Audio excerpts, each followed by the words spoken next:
मुहूर्त में किए काम का परिणाम शानदार होता है। ये मौसम गणेश उत्सव का है। मंगल मूर्ति विघ्नहर्ता गणेश जी घर घर विराजेंगे। गणेश उत्सव के इस खास मौके पर नए कार्यों का श्री गणेश होगा।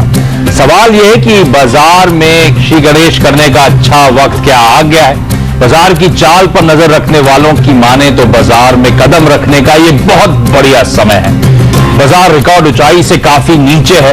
कई शेयर बेहद सस्ते दामों पर उपलब्ध है। ऐसे में निवेश की शुरुआत कहां से की जाए? शेयर मार्केट में सीधे निवेश किया जाए या फिर म्यूचुअल फंड्स का रास्ता अपनाएं?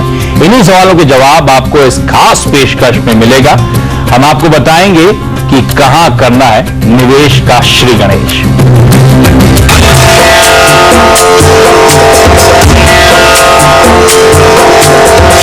लाल चढ़ायो अच्छा गजमुख को, लाल विराजे सतोरी हर को, हाथ लिए गुड़लड्डू साई सुरवर को, महिमा कहे न जाए ताकत ऊपर को, जय देव जय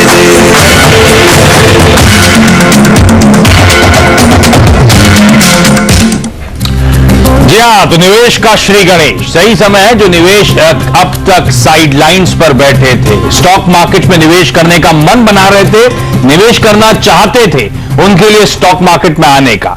मैं ऐसा क्यों कह रहा हूं?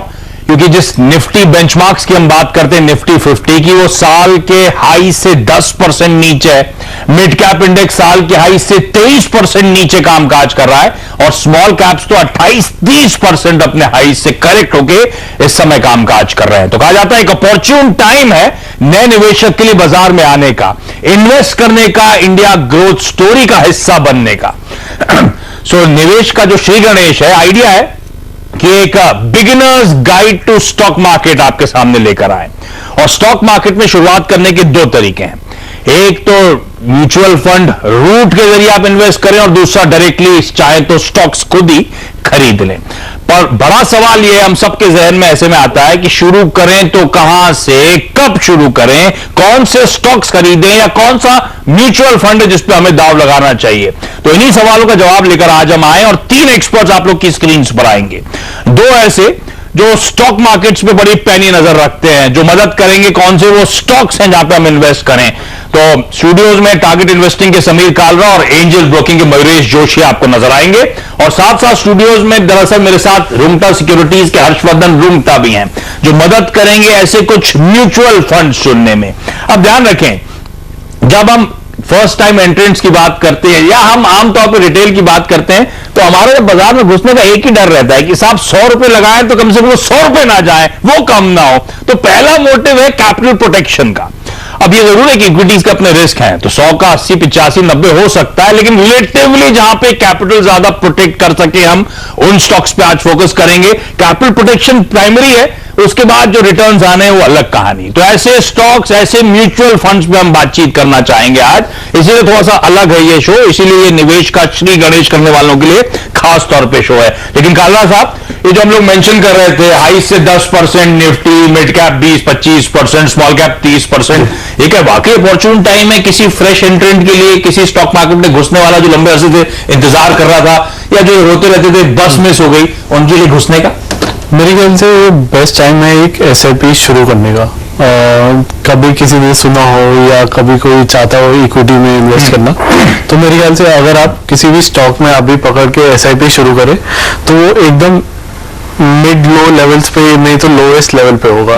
कि आपकी जो टाइमिंग की बात लोग करते हैं कि अगले 12 महीने या 24 महीने में देखूं, तो मे बी हम मिड वे लो लेवल्स पे हैं। मतलब यहाँ से गिरावट और आ सकती है, लेकिन वो प्रेडिक्ट करना मुश्किल। हाँ, लेकिन आप वो एकदम टॉप पे इन्वेस्ट ही कर रहे हैं। हाँ। आप कम से कम अगर मिड कैप स्टॉक पकड़े या लार्ज कैप कुछ स्टॉक पकड़े तो वो 30 या 40% ऑलरेडी हाई से ऑफ है। हाँ। तो उतना SIP आपका बच गया। अब जब SIP की बात करते हैं तो आमतौर पर जहन में से म्यूचुअल फंड आते हैं, ये आप स्टॉक में भी SIP की बात कर रहे हैं, खरीदारी करेंगे तो स्टॉक्स में हल्के हल्के खरीद करके चले। क्योंकि आशीष, मेरे को लगता है कि रिटेल इन्वेस्टर्स की प्रॉब्लम क्या होती है, वो आज इन्वेस्ट करके अगले 5 साल देखना चाहते हैं। वो हमारे लिए एज ए इंस्टीट्यूशन भी काफी मुश्किल हो जाता है।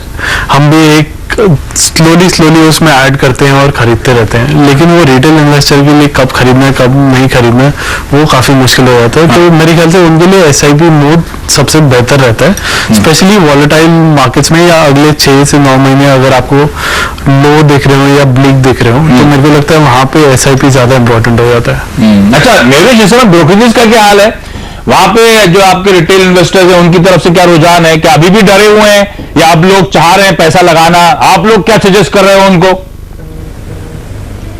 आफ्टर आशीष जी, नहीं बिल्कुल, आई थिंक जो रिटेल निवेशक है और जिनका आई थिंक मिड और स्मॉल कैप में एक्सपोजर है, जैसे आपने शो की शुरुआत में कहा, आई थिंक जो बीटन डाउन स्टॉक्स हो गए हैं लार्जली मिड कैप और स्मॉल कैप यूनिवर्स में, रिटेल इन्वेस्टर्स काफी डरे हुए हैं, सो दैट्स पॉइंट 1। दूसरा, आई थिंक जो उनका निवेश है, आई थिंक वहां से सब्सटेंशियल डिटोरेशन उन्होंने वैल्यू में देखी है in also few of the quality mid cap names. इसलिए आई थिंक हम यही अश्योरेंस दे रहे हैं उनको कि I think it's just a matter of time. I think जो अर्निंग्स की एक रिकवरी की हम बात कर रहे हैं वो जैसे चालू होगी, आई थिंक जो क्वालिटी स्टॉक्स है I think they should stand out. But ऐसे मार्केट्स में जैसे समीर राइटफुली कह रहे थे, आई थिंक एक सिप करना even in stock investing I think बहुत जरूरी और लाजमी है। And at the same time sticking with good quality stocks, because ये क्वालिटी स्टॉक्स आपको वॉलेटाइल पीरियड में आई थिंक टाइड ओवर करके देंगे। जैसे आपकी शो की भी आई थिंक एक थीम है, capital protection with limited downside risk and potential of earnings recovery which will lead to strong upside. हाँ, चाहते तो हम यही हैं कि ऐसे स्टॉक्स, ऐसे म्यूचुअल फंड्स मिल जाए जहां पे इस तरह का रुझान देखने को मिले। लेकिन हर्ष, आमतौर पे जब बाजार इतना गिरता है, इंडेक्स के लिहाज से तो नहीं, लेकिन ब्रॉडर मार्केट में हम जो करें 30% का दबाव, तो आमतौर पे देखने को मिलता था कि SIP लोग बंद कर देते थे, म्यूचुअल फंड से पलायन होता था। इस बार माहौल कुछ अलग है क्या? एब्सोल्युटली। अगर हम बात कर रहे हैं, आपने शुरुआत में कहा था कि हम एक एज एन इन्वेस्टर हम क्या चाहते हैं कि जब आप मार्केट में आ रहे हैं कि आपका जो पूंजी है, जो आपने प्रिंसिपल लगाया है, कम से कम उसमें नुकसान ना हो। सो अगर हम इक्विटीज में इन्वेस्ट करने की बात कर रहे हैं तो इक्विटीज में आप कैपिटल एश्योरेंस होता ही नहीं है। ट्रू। सो आप सिर्फ एक चीज कर सकते हैं, वो है कि मेरा रिस्क जो है मैं कैसे कम करूं। आप एलिमिनेट नहीं कर सकते। आप ये बोलेंगे मुझे लॉस होना ही नहीं चाहिए, वो मुमकिन नहीं है। ठीक है। अभी आप ऐसे 2-3 कदम क्या ले सकते हैं जिससे आप वो रिस्क अपना कम करें, जिससे कैपिटल प्रोटेक्शन की संभावना बढ़ जाए।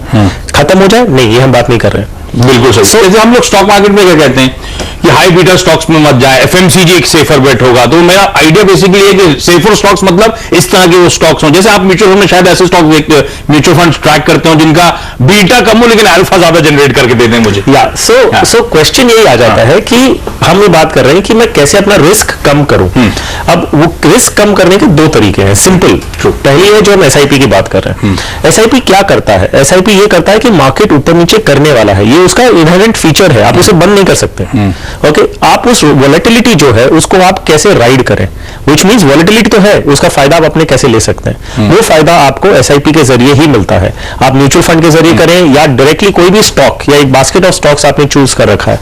आपने कहा कि मेरे पास 3 कंपनीज हैं या 4 कंपनीज हैं जिनमें मैं पैसे डालना चाहता हूं, लेकिन मैं उसमें भी मैं हर महीने या हर 3 महीने से खरीदूंगा, तो वो SIP हो गई। बिल्कुल ठीक। म्यूचुअल फंड में जो आप कर रहे हैं तो आप एक बास्केट ऑफ स्टॉक्स ऑटोमेटिकली खरीद रहे हैं with a small amount of money, तो वो SIP म्यूचुअल फंड में हो गई।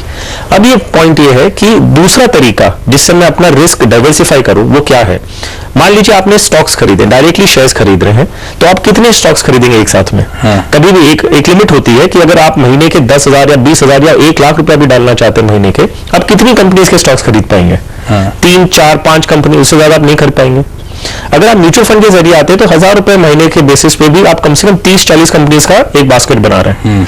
सो रिस्क आपने डाइवर्सिफाई कैसे किया और कम कैसे किया, जब आपने 1, 2 या 3 कंपनीज में नहीं, आपने 30 कंपनियों में पैसे लगाए। हो सकता है 3-4 कंपनियां बंद भी हो जाए, खराब हो जाए, कोई 3-4 कंपनी बहुत अच्छी भी निकलेंगी और बाकी जो 20-30 कंपनियां हैं वो आपको एक एवरेज रिटर्न देती रहेंगी। सो आपका रिस्क जो है वो डाइवर्सिफाई होता है। बिल्कुल ठीक। तो इस शो में जो बातचीत हो रही है उसका प्राइम मकसद यह है कि ऐसे कुछ स्टॉक्स, ऐसे कुछ म्यूचुअल फंड आइडेंटिफाई करना है।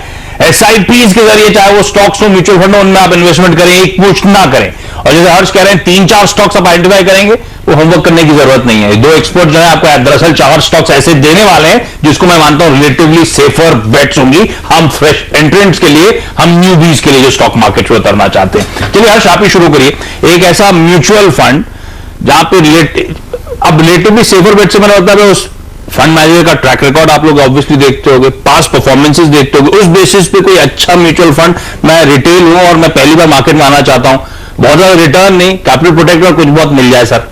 ओके, सो कैपिटल प्रोटेक्शन की फिर से हम मेरा मतलब है कि रिलेटिव प्रोटेक्शन मिल जाए, अच्छा फंड मैनेजर होगा तो भरोसा बढ़ जाएगा। एग्जैक्टली, हम रिलेटिव कैपिटल प्रोटेक्शन की बात कर रहे हैं। इक्विटीज में कैपिटल प्रोटेक्शन होता नहीं, बिल्कुल ठीक बात। सो अगर एक नया निवेशक है मार्केट में आना चाहता है, तो आप अभी फिर से सोचिए कि अगर मैं एक अपने पैसे लगाना चाहता हूं, मैं उस कंपनी के शेयर्स खरीद रहा हूं, मैं म्यूचुअल फंड के जरिए खरीद रहा हूं या डायरेक्टली खरीद रहा हूं, मेरा भरोसा कहां पे ज्यादा होगा? जो देश की ऑलरेडी बड़ी कंपनियां हैं, जो एस्टैब्लिश्ड हैं, कि उनके पास कैपिटल रिजर्व्स हैं, मार्केट डोमिनेंस है, ये सारी कंपनीज जो हैं वो अगर कोई डाउनटर्न आता भी है तो इनको इफेक्ट कम होगा as compared to other smaller companies. So मैं कहता हूं, मैं एज ए निवेशक जब मैं मार्केट में आ रहा हूं, मेरा उद्देश्य ये है, मेरा ऑब्जेक्टिव ये है कि मुझे अच्छी कंपनियों के शेयर्स खरीदने। सो नेचुरली ये अगर डेफिनेशन है तो आप लार्ज कैप की तरफ अपना ध्यान देंगे। सो लार्ज कैप फंड्स में आपके पास दो तरीके के फंड्स हो गए। एक हो गया जो पैसिवली मैनेज फंड है, जो आपका इंडेक्स को ट्रैक कर रहा हूं, ठीक है, आपका निफ्टी 50 हो गया या सेंसेक्स 30 हो गया। तो जब आप एक इंडेक्स फंड में पैसे लगाते हैं, आपके पैसे एग्जैक्टली वही 50 या 30 कंपनियों में जाते हैं जो निफ्टी और सेंसेक्स का हिस्सा है। एंड उनका जो कॉम्पोजिशन है वो ऑलरेडी हर सेक्टर से लिया जाता है। मतलब एक रिप्रेजेंटेशन निफ्टी या सेंसेक्स में हर सेक्टर, आपकी एफएमसीजी हो गई, आईटी हो गया, फार्मा, कंस्ट्रक्शन, बैंकिंग, सब आ गए उसके अंदर। तो हर सेक्टर के जो बड़ी कंपनियां हैं उनका एक रिप्रेजेंटेशन इंडेक्स में होता है। तो ऐसे इंडेक्स फंड कौन सा बेस्ट है? सो पहला स्टार्टिंग हालांकि सारे के सारे बेंचमार्क कर लेते होंगे बहुत माइनर डिविएशन के साथ। अभी आपको सिर्फ दो चीज देखनी है कि आपको 30 कंपनीज का बास्केट लेना है कि 50 कंपनीज का। अगर 30 लेना है तो सेंसेक्स फंड है, और ज्यादातर ट्रैकिंग एरर होगा इसमें और कुछ नहीं। Tracking error and expense ratio. आपको ये भी देखना है कि जो फंड मैनेजर है, अगर मेरा खर्चा कम लग रहा है तो उतना ही मुझे मुनाफा उसके सामने I can correspondingly think that मेरा मुनाफा ज्यादा होगा। सो एक फंड जो हम रेकमेंड करते हैं वो है आईडीएफसी निफ्टी फंड। सो ये निफ्टी को रेप्लिकेट करता है। लो ऑन कॉस्ट है, जो फंड मैनेजमेंट कॉस्ट है वो 0.27% है for regular plans and 0.09% for direct plans. So बहुत कम कॉस्ट में आपको एक बास्केट ऑफ 50 कंपनीज मिल रही है जिसमें आप निवेश कर सकते हैं। और इसमें आपको ये भरोसा है कि जो निफ्टी कर रहा है, ट्रैकिंग के लिए भी इजी होता है। नया निवेशक है, उसको ये मालूम नहीं कि फंड मैनेजर को कैसे ट्रैक करूं, मेरा फंड कैसा कर रहा है वो ट्रैक करूं, तो इसमें आपको ट्रैक करने की जरूरत नहीं है। निश्चिंत रहे, वो निफ्टी 50 या सेंसेक्स 30 जिसमें भी बेट लेना है आपको, और ये सबसे बेहतर फंड हो सकता है जो हर्ष ढूंढ के लाए आपके लिए, आईडीएफसी निफ्टी फंड। तो इसके जरिए आप चाहें तो पहली बार फ्रेश मार्केट्स में इन्वेस्टमेंट करना है तो ये एक अच्छा रूट हो सकता है। लेकिन हर्ष ने से कहा बड़ी कंपनियां, एस्टैब्लिश कंपनियां, वहां पे ज्यादा सेफ होता है।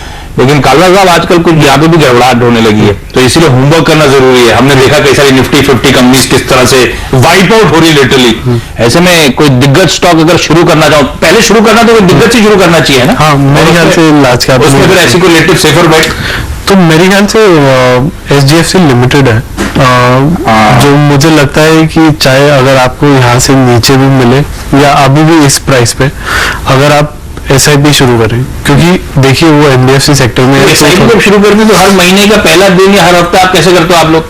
हम जनरली ये देखते हैं कि मिडिल ऑफ द मंथ, क्योंकि होता क्या है जब आप पहले हफ्ते में करते हैं या पहले 10 दिन में करते हैं तो जो म्यूचुअल फंड डोमेस्टिक का पिछले महीने का पैसा होता है वो जनरली डिप्लॉय होता है। सो ये एक ट्रेंड होता है और इसलिए मेरे को लगता है मिडिल ऑफ द मंथ ज्यादा बेहतर होता है प्राइस वाइज। ठीक बात। तो एचडीएफसी लिमिटेड एक सेफर बेट होगा जिसे हर रिटेल को अपने पोर्टफोलियो में रखना ही चाहिए, क्योंकि मुझे लगता है अभी उनको सबसे ज्यादा लिक्विडिटी अवेलेबल है और सबसे चीपेस्ट कॉस्ट पे। कॉर्पोरेट हिस्ट्री में ऑलमोस्ट पहली बार ही हो रहा है जहाँ पे एचडीएफसी लिमिटेड और गवर्नमेंट ऑफ इंडिया में सिर्फ 130 बिप्स का फर्क है। तो वो फर्क बहुत ही हाई क्वालिटी का है और उसके लिए मार्केट शेयर गेन बहुत आसानी से वो हो रहा है। पर आगे जाके मेरे को लगता है अगले 2-3 साल में काफी बड़ा मार्केट शेयर गेन होगा, क्योंकि मार्केट बहुत बड़ी हो गई है, कंज्यूमर्स हैं लेकिन उनको सप्लाई करने के लिए प्रॉब्लम है। तो जो सप्लाई वो फीड कर पाएगा अगले 2-3 साल वो काफी बेहतर परफॉर्म कर पाएगा। और इस इंडस्ट्री में वीकर हैंड्स के साथ इश्यूज भी आ गए तो इनको और मार्केट गेन करने को मिलेगा। एचडीएफसी वो स्टॉक है जिसमें आप चाहें तो एसआईपी करें, और ये इंटरेस्टिंग बात, एसआईपी जब करें तो आमतौर पर हम लोग महीने की शुरुआत में कर देते हैं, तनख्वाह अपने आप कट जाए वो सेविंग हो जाएगी। पर बेहतर रणनीति मिड ऑफ द मंथ के आसपास अपनी एसआईपी की हर महीने की डेट रखें, वो एक स्मार्ट रणनीति होगी। मयूरेश, एक लार्ज कैप से आप भी शुरू करें सर। बिल्कुल आशीष जी, तो आई थिंक आईसीआईसीआई बैंक मैंने चुना है और जैसे ये तिमाही के नतीजे रहे हैं आशीष जी, आई थिंक बहुत एनकरेजिंग थे ऑन फ्रंट्स पे। अगर हम एडवांसेस ग्रोथ देखें तो 14% एडवांसेस ग्रोथ बढ़ी थी, जो इसका रिटेल कंपोनेंट है टोटल बुक में ऑलमोस्ट 63-64% जो काफी एनकरेजिंग साइन है फ्रॉम रिटेल परस्पेक्टिव। तीसरा आई थिंक इनके जो स्लिपेजेस रिपोर्ट हुए थे 2700 करोड़ के आसपास, आई think that was at a multi quarter low. At the same time I think जिन्होंने क्रेडिट कॉस्ट का एक गाइडेंस दिया है 1.2% for FY20 and around 1% for FY21, ये दूसरी encouraging साइन है. तीसरा I think in terms of their BB and below book that is substantially come down. I think 2100 crore के आसपास जो इनकी बुक है इज हार्डली 1.59%. और हालांकि थोड़े GNPAs में हमने स्पाइक देखी थी किसान एग्री लोन्स को लेके, I think that should also stabilise going forward. जो कैपिटल एडिक्वेसी है जो आई थिंक सारे बैंकों को दिक्कत होती है, specifically I think PSU universe में, ICICI bank has capital adequacy Tier 1 ratios of almost 14.2%, जो इसकी खासा है 45% को आई थिंक एडिक्वेटली ग्रोथ दे पाएगा. So looking at all these factors मुझे लगता है ROA एग्जिट FY21 में 1% के आसपास और ROE अराउंड 13% आना चाहिए.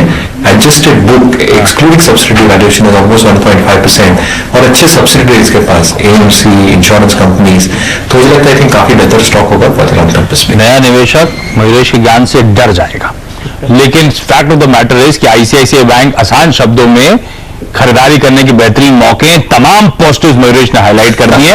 यहां से ये बैंक भी अच्छा परफॉर्मेंस डिलीवर करेगा. तो HDFC और ICICI बैंक दो फाइनेंशियल्स पे दाव है, इन दोनों में आप खरीदारी करिए इस समय यहां से, और ये SIP से जरिए खरीदारी करिएगा, तगड़े रिटर्न्स ओवर द इयर्स आपको ये स्टॉक्स देंगे. लेकिन हर्ष के पास एक तो उन्होंने एक निफ्टी या सेंसेक्स की बेंचमार्किंग की बात करी, तो उसमें IDFC निफ्टी फंड की बात करी. इसके अलावा मैं उनसे एक ब्लू चिप और एक हम लोग मिड कैप या ब्रॉडर मार्केट्स के एक्सपोजर वाले फंड की बात करेंगे. तो पहले सर एक ब्लू चिप वाला हो जाए. ये तो हो गया निफ्टी, पर निफ्टी में कई सारे क्या है, इस पर स्टॉक गड़बड़ा रहे हैं, तो एक फंड मैनेजर की जरूरत पड़ेगी, तो थोड़ा स्मार्ट हो, कुछ बेहतर स्टॉक चुन के लाए. एब्सोल्युटली. सो अगर लार्ज कैप की बात कर रहे हैं, हमने बात की एक निफ्टी जो पैसिवली मैनेज, इसमें फंड मैनेजर अपनी नॉलेज यूज करके अपनी रिसर्च बेसिस पे स्टॉक सिलेक्शन नहीं करते हैं. तो लेकिन हम चाहते हैं कि जो इंटेलेक्चुअल पीपल है इस फील्ड के, उनकी एक्सपर्टीज के बेसिस पे भी हमें एक अल्फा जनरेट करने मिले. सो वो कैटेगरी में एक फंड है ICICI Pru blue chip fund. So ये एक अच्छा फंड है, एक फंड हाउस के तौर पे बहुत अच्छी रिसर्च टीम है इनकी, और जो इनकी स्ट्रैटेजी है मोस्ट इंपॉर्टेंटली, आप अच्छी कंपनीज अगर खरीद रहे हैं तो आपको ये देखना है कि आप उसे होल्ड भी करें. सो यही फंड, ये जो स्कीम की जो ऑब्जेक्टिव है वो ये है कि वो buy and hold strategy use करता है, विच मीन अच्छी कंपनी खरीदते हैं और they wait for the growth to unfold, जिसका फायदा इस स्कीम को मिल सके. स्कीम का जो परफॉर्मेंस हम देख रहे हैं बहुत कंसिस्टेंट है. हम बात नहीं कर रहे हैं कि टॉप परफॉर्मर होना चाहिए in the last 1 month 3 month. ठीक है, बिल्कुल ठीक है. एक कंसिस्टेंसी ज्यादा जरूरी है, रादर देन कि हम 100 मीटर्स की स्पीड रेस कर रहे हैं और कोई बहुत अच्छा निकल गया और उसके बाद हम थक गए. हमें चाहिए मैराथन रनर, क्योंकि यही हमारा ऑब्जेक्टिव है कि हम लॉन्ग टर्म में पैसा बनाना चाहते हैं. सो कौन कंसिस्टेंट है. सो ये पॉइंट ऑफ व्यू से ICICI Pru blue chip fund एक ऐसा पोर्टफोलियो में आप ऐड कर सकते हैं जो आपका लॉन्ग टर्म का साथी है और आपके लिए वेल्थ क्रिएट करके देगा आपको. इंटरेस्टिंग. तो ये वो कंसिस्टेंट परफॉर्मर के तौर पे देखें, ओवर द इयर्स अच्छे रिटर्न्स दे चुका है और देता हुआ शायद नजर आए यहां से. तो ICICI Pru blue chip fund पे आपको लगाना है दाव, ये उसके returns over the years. Break ले रहा हूं, ब्रेक के उस पार हमने मयूरेश और समीर से लार्ज कैप्स तो पूछ लिए, हम रिटेल के, लेकिन क्या है हमेशा मन करता है जब मिड कैप स्टॉक्स में सुनते हैं बड़ी तेजी आती है, तो उसमें कौन से सेफर बेट्स हैं, या फिर ऐसे में कोई म्यूचुअल फंड एक्सपोजर उस स्पेस में दे दे, इस पर बातचीत ब्रेक के उस पार.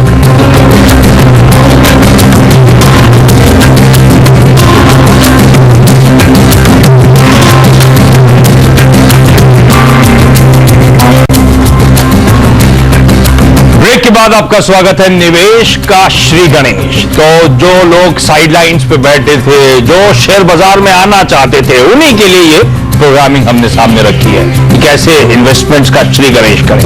आपके स्क्रीन पे हमारे तीनों गेस्ट आ जाएंगे, 2 स्टॉक स्पेसिफिक पिक्स और एक म्यूचुअल फंड पिक देने में मदद कर रहे हैं. मयूरेश ने जो पहला स्टॉक दिया था जहां पे आप श्री गणेश कर सकते हैं वो है ICICI बैंक, जिसमें हल्की हल्की खरीदारी इन लेवल से करके चलिए, अच्छे रिटर्न्स आएंगे. लेकिन मयूरेश, एक मिड कैप स्पेस का कोई बेट जो आपको लगता हो सेफर है नए रिटेल इन्वेस्टर के लिए जो बाजार में उतर रहा है? बिल्कुल. तो मेरे ख्याल से आई थिंक डाबर एक चुनिंदा पिक हो सकती है मिड कैप यूनिवर्स में. आई थिंक जो FMCG स्टॉक्स होते हैं, आई थिंक वॉलेटाइल मार्केट्स में एक सेफगार्ड सेक्टर माना जाता है, बट कहीं ना कहीं ये सेक्टर में भी जो वॉलेटिलिटी हमने देखी है बिकॉज ऑफ लोअर वॉल्यूम्स और जो प्राइस रियलाइजेशन इतने बड़े नहीं है, वो शायद इनके नंबर्स पे प्ले आउट हुए हैं. बट जहाँ पर डाबर के जो पिछले तिमाही के नंबर्स थे, वॉल्यूम ग्रोथ और ऑलमोस्ट 10%, और एक्सपेक्टेशन यही है कि आई थिंक एक स्ट्रॉन्ग वॉल्यूम ग्रोथ आगे बढ़ती रहेगी.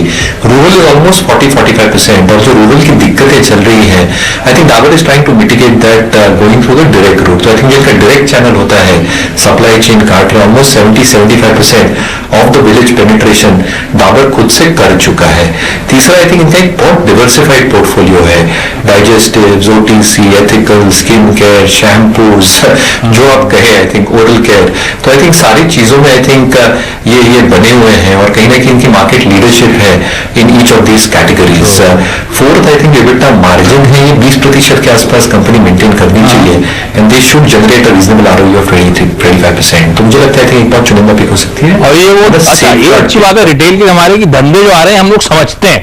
HDFC लिमिटेड हम में से कई उन्होंने तो ट्रांजैक्ट भी करा हो, ICICI बैंक सब समझते हैं इनका धंधा, और उसके बाद डाबर, अब डाबर हनी और तमाम शेल्फ के प्रोडक्ट्स तो हम सब वाकिफ हैं। तो रिटेल के लिए कंफर्ट जोन भी होता है, जो धंधा समझते हैं उनमें पैसा लगाए। लेकिन कालवा साहब, एक आपकी तरफ से हो जाए एक मिड कैप। तो आशीष, जैसे आपने कहा कैपिटल प्रोटेक्शन, हाँ। तो मार्केट में स्पेशली इस मार्केट में ये होता है कि ज्यादा स्टॉक नीचे ना जाए, तो वही कैपिटल प्रोटेक्शन होती है। क्योंकि इक्विटीज में आप ये नहीं कह सकते कि 100 लगे तो 100 ही रहेंगे।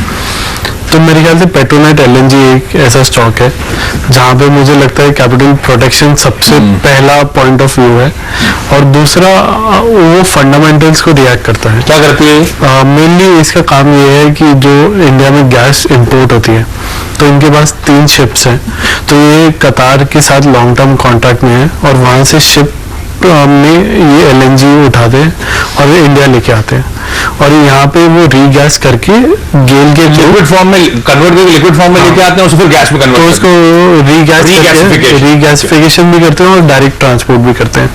तो ये गेल के थ्रू या बाकी जैसे टॉरन पावर है, इन सबको गैस सप्लाई करते हैं, और यहाँ पे बहुत बड़ा स्कोप है। इनके पास 2 पोर्ट्स हैं, LNG टर्मिनल्स हैं, एक दहेज में और एक कोची में।